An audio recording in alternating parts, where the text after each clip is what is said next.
Holiday PSA from DSW. This is your reminder that shoes are a gift, literally. So unwrap something good, like boots that inspire your next big adventure, or cozy slippers that give you an excuse to stay in, or sneakers that feel like pure joy. Because shoes aren't just shoes, they're exactly what you wanted. Let us surprise you so you can surprise them. Find shoes that get you and everyone on your list at prices that get your budget at DSW stores or DSW.com. Okay, so welcome back. For those of you on the podcast side, welcome back, and thanks for letting us pay a few bills. What Sidney Crosby said there before the break is, we need a puck. We need a bounce here or a bounce there. We need to get those for ourselves.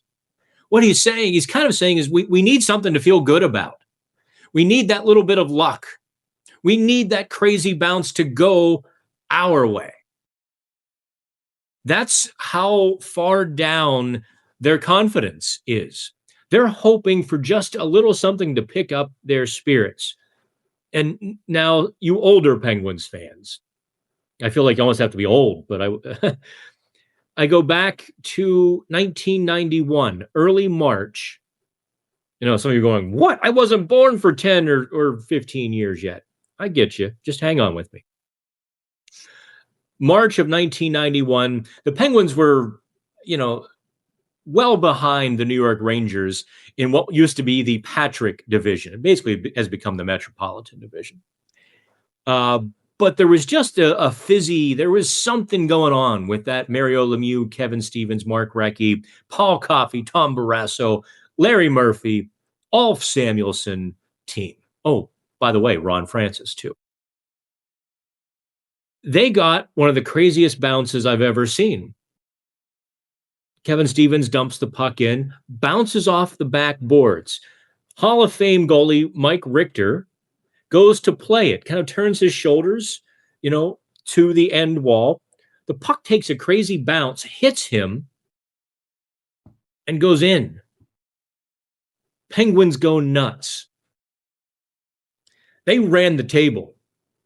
They stormed the New York Rangers for the rest of the month, win the division, obviously go on to win the franchise's first Stanley Cup.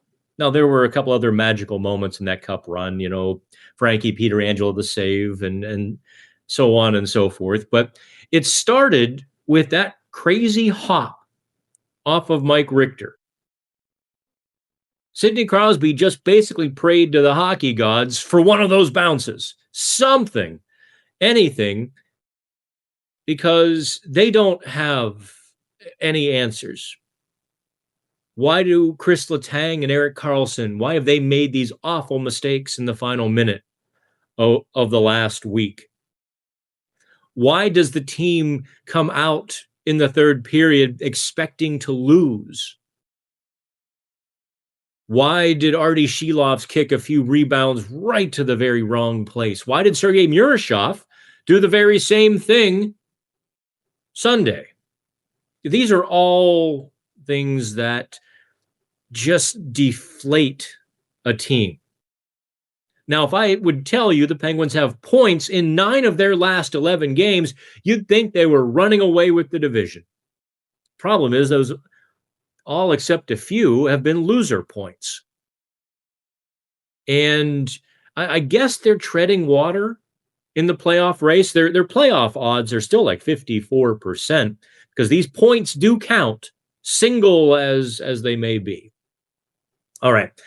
I wanted to play you the inside of the Penguins locker room so you could also get a feel. Did you just hear the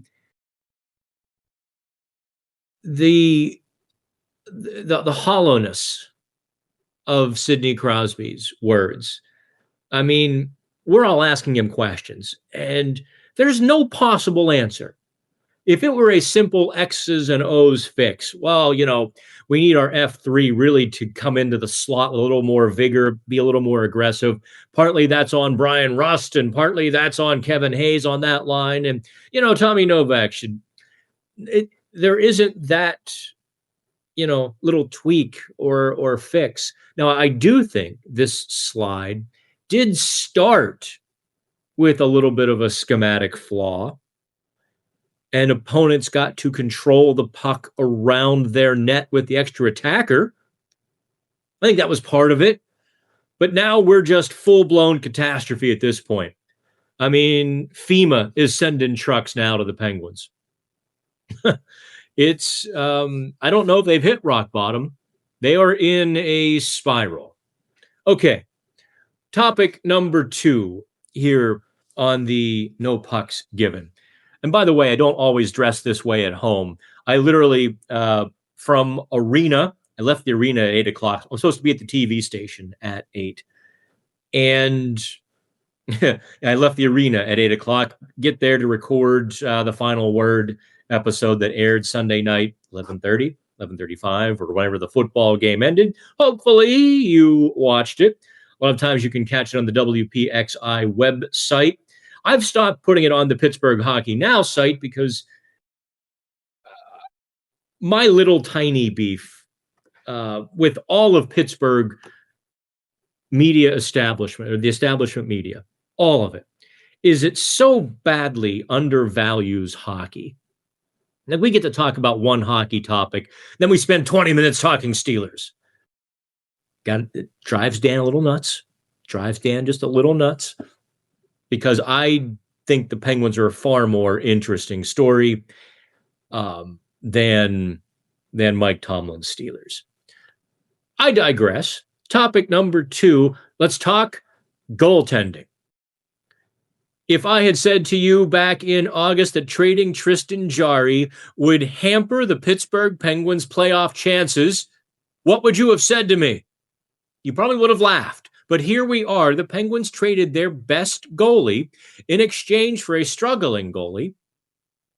I don't care if he's been to 2 Stanley Cup finals or not.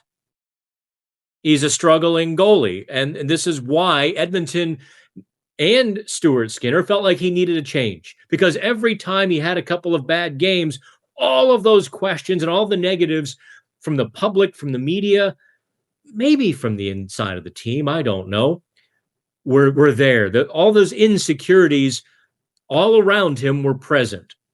So it was better for him to have a change of scenery. And Kyle Dubas kind of tipped his hand as someone who was not necessarily fully on board or fully buying that Tristan Jarry was a changed goaltender. Basically, what Dubas did was sort of twofold, or what Dubas said through his actions was twofold. One, I'm selling Tristan Jarry while I can. And Tristan Jarry knew it was coming. Part of the story I was writing before the trade broke, literally as the trade broke, was that Jarry was telling people about a timeline in which he expected a trade. We had some sources talking to us Friday morning, and then lo and behold, Edmonton sort of buckled on the price, gave the Penguins what they want, and the trade gets done. Tristan Jarry essentially played his way off the Penguins, and he wanted to go to Edmonton.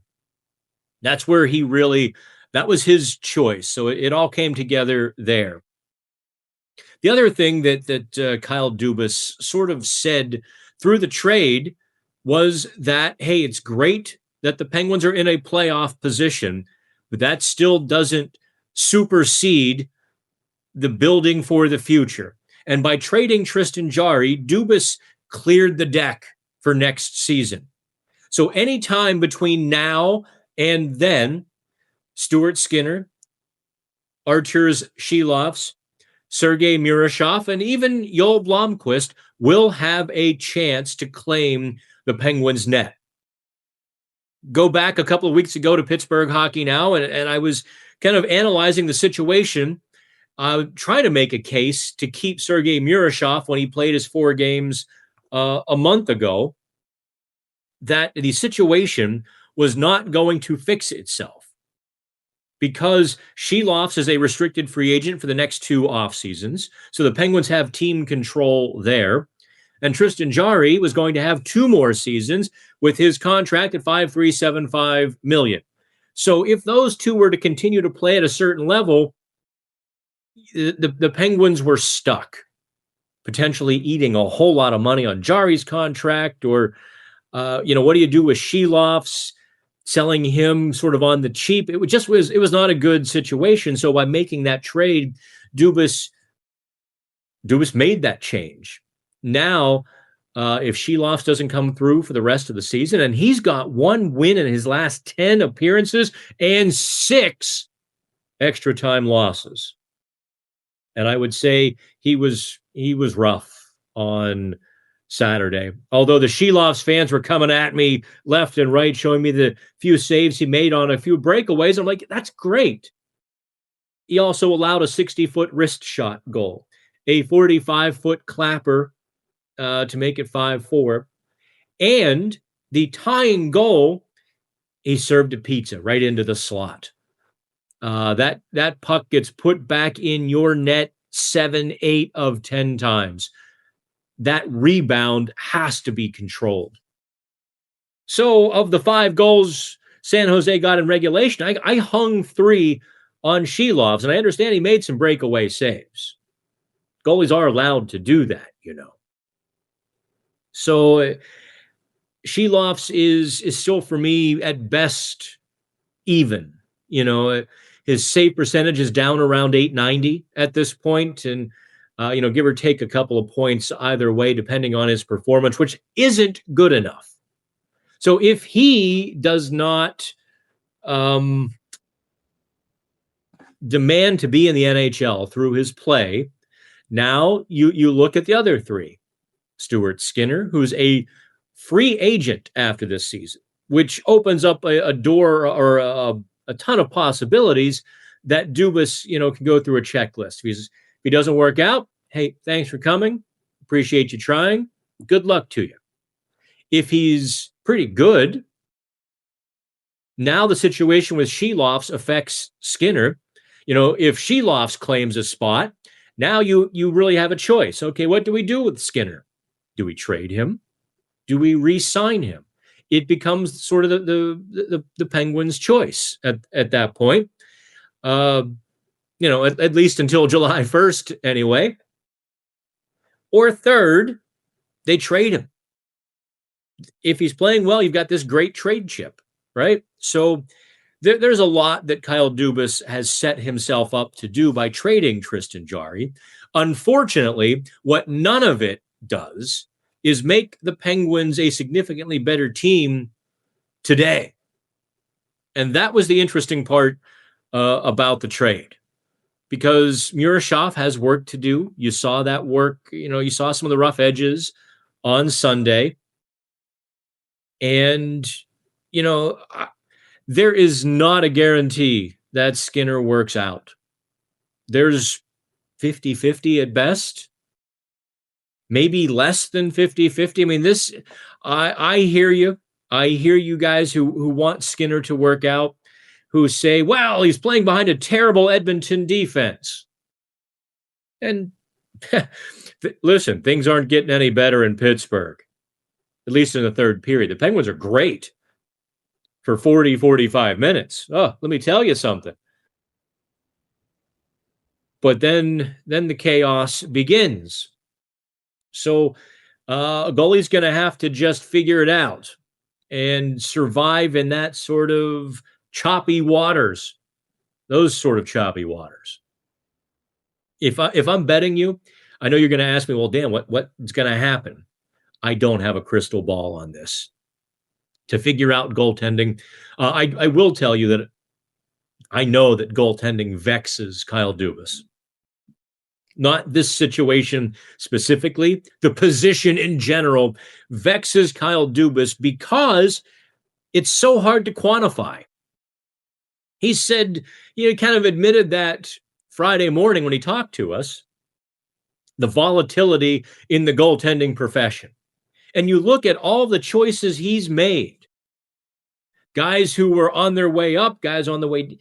He's gotten unexpected performances from so many different goalies. Jack Campbell claims the net and then goes in the tank in Toronto. Trades for Matt Murray. And Murray kind of went straight into the tank for Toronto. Freddie Anderson on his way up looking like a guy figuring it out in his 30s, and meltdown.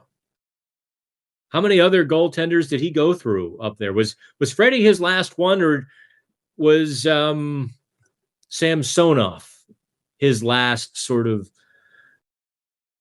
You get the picture, right?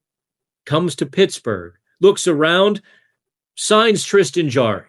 Jarry was solid in 2023. Was that not one of his all-star years? Struggles in the second half, but their choice, Jonas Korpisalo or Tristan Jarry. So Dubas flies to Edmonton, meets with Jarry. Holiday PSA from DSW. This is your reminder that shoes are a gift, literally. So unwrap something good, like boots that inspire your next big adventure, or cozy slippers that give you an excuse to stay in, or sneakers that feel like pure joy. Because shoes aren't just shoes, they're exactly what you wanted. Let us surprise you so you can surprise them. Find shoes that get you and everyone on your list at prices that get your budget at DSW stores or DSW.com. Says, okay, I trust this guy, at least as much as I can trust a goaltender. They give him a 5-year deal. It wasn't what anybody in the Penguins organization really wanted, but it's what they had to do because their alternative was to sign a sieve for 4 years. So they get Jarry for 5. And Jarry has a meltdown. There's the volatility. And this is why I know that goaltending drives Kyle Dubas just batty. Because, in his mind, Stuart Skinner has as much chance to succeed for the rest of the season as did Jarry. Because there's no number that you can look at that really predicts future performance for most goalies. Now, there are a handful around the league, obviously, the Shesterkins and the Sorokins and the Vasilevskis. But even they, I guess, except for Vasilevsky, even Shesterkin was down last year. And Sorokin's had some, he's really good, don't get me wrong, but his numbers have been sort of oscillating back, up and down, back and forth, vacillating between 905 and 920 and over the last few seasons. That's the interesting thing about this whole goaltending thing. And that's, I think, what made it sort of easier for Kyle Dubas to make the trade is that he just doesn't trust goalies. If you're not one of the handful of guys who are just beyond or above reproach, Dubas doesn't trust you. All right, that's the goaltending talk here. I will tell you this about Murashov. He's ready-ish. Sergei Murashov is ready for the NHL, but maybe not for a playoff team. What I mean by that is you saw the rough edges on Sunday, which sort of mirrored his last start in the NHL, which was against Seattle a month ago, in which he was good, made some good saves, but you saw some things he could have done better. He's still learning. He's still growing. The question the Penguins really have to answer with Murashov: will he learn those lessons better by playing some time in the NHL, going back to the AHL to work on them, kind of like a workshop, right? Or if he's better off taking lumps and the team is better off long-term with him taking those lumps now, and maybe they lose a few games as they did Sunday when he serves a few pizzas, bakes a few cookies, and hands them out. It's a question that, to be honest, is a bit above my pay grade. I'd like to tell you I know what they're going to do or what they should do and offer you all kinds of insights and analytics or, rock solid examples, but there really isn't on this one.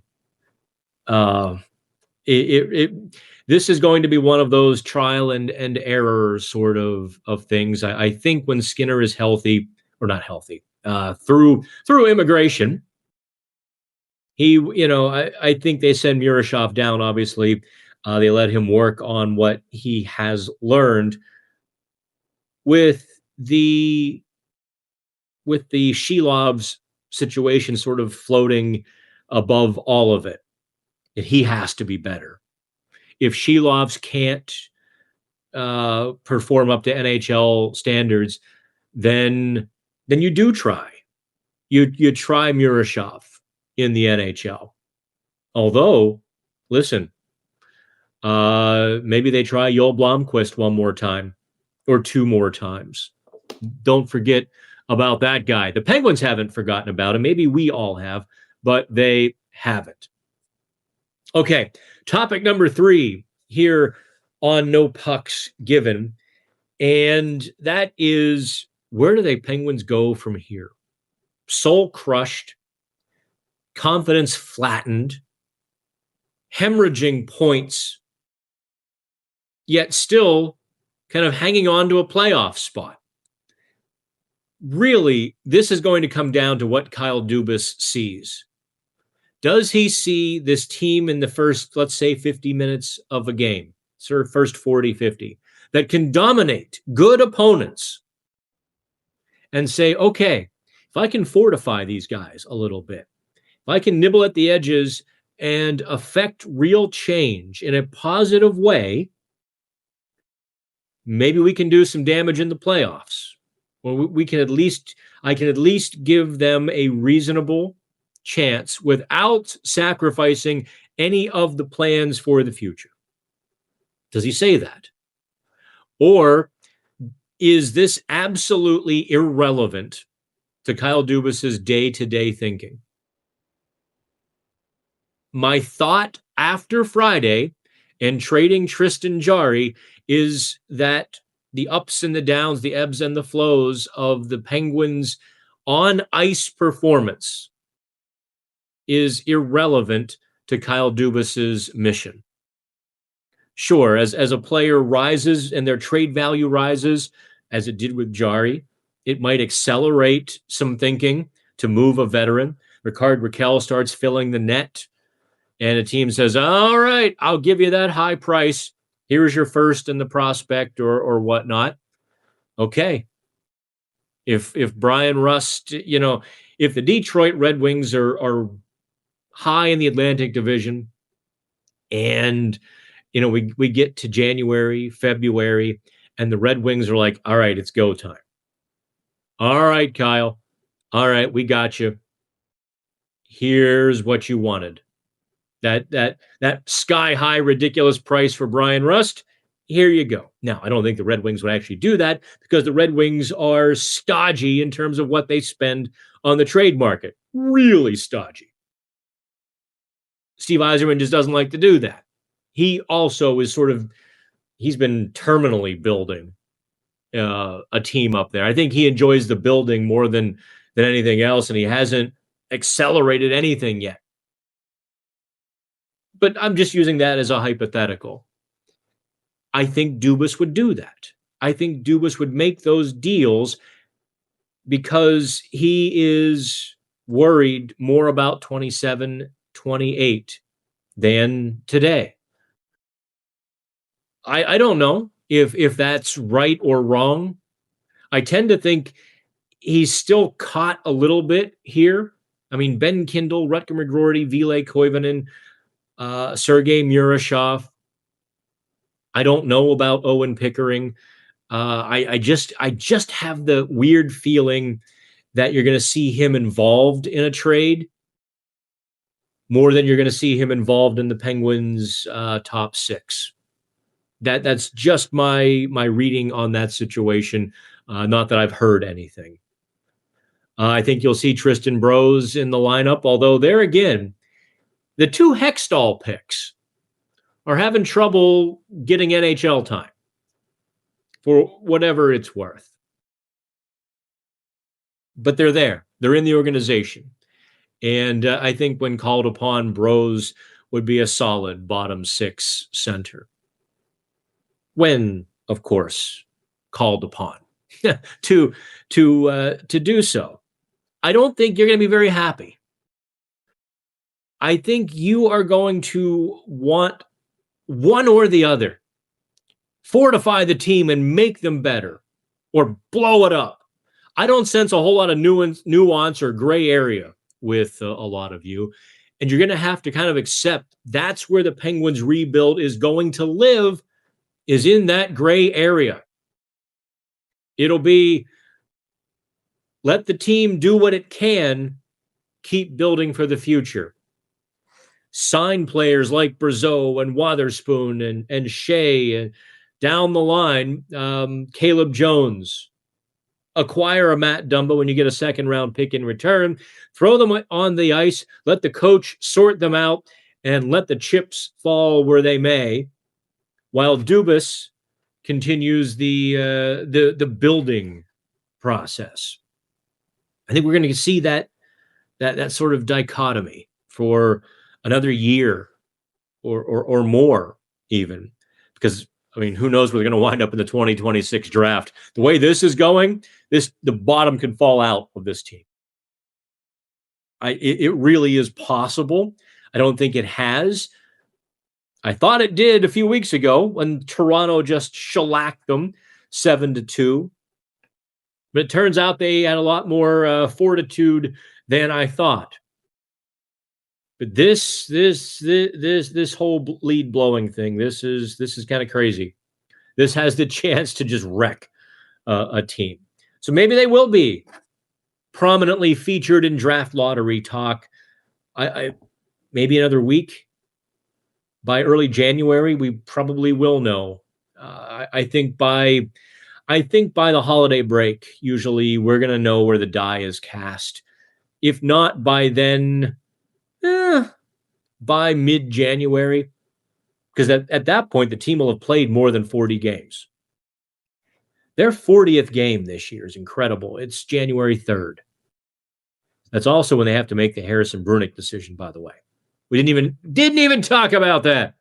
All right. I think I have brought as much of the inside of the Penguins as I can to you in a podcast. They're in a bad way. And there's not much more I can say. I'd like to be eloquent or more insightful, but really the tender heart in a blender. Going to spin around to that beautiful, beautiful oblivion. That is it for No Pucks Given. I want to thank my producer there at Sportsnaut, Scott. Poor Scott had to cover. Now, Scott is a Raiders podcaster and former Raiders reporter. He got his first real taste of Kenny Pickett on Sunday. Kenny Pickett making his first Raiders start, and the Raiders offense, I think Pickett had 65 yards passing. And with the 4 sacks, he took minus 35 yards.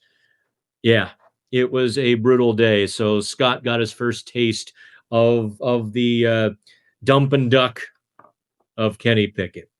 Folks, I appreciate you. Like, share, set up your downloads as we do more of these.